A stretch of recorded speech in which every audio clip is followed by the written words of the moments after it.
Hello boys and girls, so this is the homework video and the prep work for the tomorrow's stuff. So make sure you get it done by tomorrow morning. That's when I enter the grades in. And really this is just a review of two skills that you always need, which is basically distance, and midpoint, right? So let's take a look at this very quickly.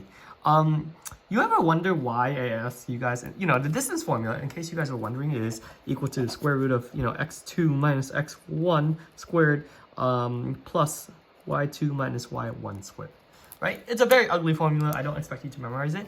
But why do I always ask you guys to do a squared plus b squared equals to c squared? Well, conceptually, the idea is, right, that whenever you have a diagonal line, this is none other than your hypotenuse, right? Because as you drop down, the long leg is the change in the y, and the short leg is a change in the x, right? And it makes a perfectly right triangle.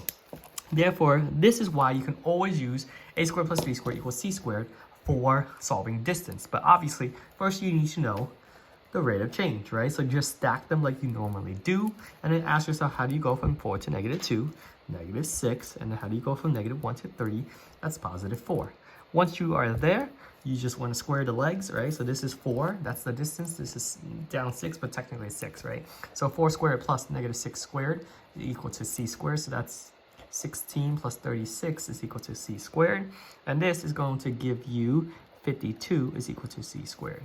Now the question is this divisible by any perfect square? Let's take a look.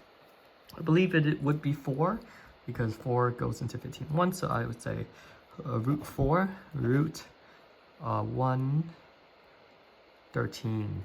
Okay, so the final answer, C, is equal to 2 root 13. Okay, and this is how we solve for the distance of any line, and this is something that you should know. Now, that's distance, right? Distance is completely different than midpoint, right? What is midpoint? It's literally in the word itself. Midpoint is that it's the point that's in the middle, right? In between these two things.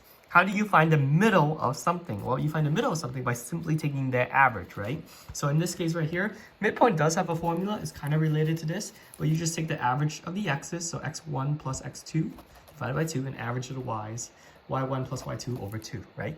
That's literally how it goes. So let's take a look and do the midpoint for this one right here. -1 plus 3 over 2, and then 4 plus -2 over 2, right? -1 plus 3 is 2 over 2, and then 4 plus -2 is 2 over 2 as well. So therefore, this x coordinate is going to be 1, this y coordinate is going to be 1, right? So is this true? Is 1, -1 the center of this line? Well, 1, -1 is right here. Oh my goodness, it's literally right smack in the center. So that's pretty much it. Make sure you put a like on the video so that I can get my subscribers up, blah, blah, blah, blah, blah. Now, make sure you just do your homework.